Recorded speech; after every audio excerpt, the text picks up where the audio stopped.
Well, it's Sunday afternoon, and got this L75 New Holland skid steer. Got a brand new motor, injection pump. Ended up putting a fuel pump, electric fuel pump on the side there. I don't know if you can see it. Edelbrock fuel pump.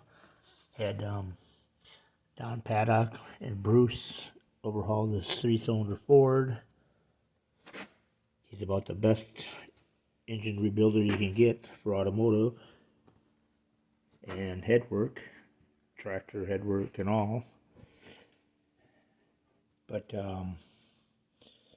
yeah, and it seems to run very well. And we adjusted the hydraulic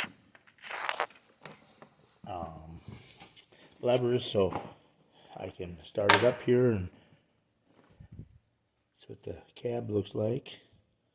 Made that plate down there to hold the seat in. I didn't have no overlap centers.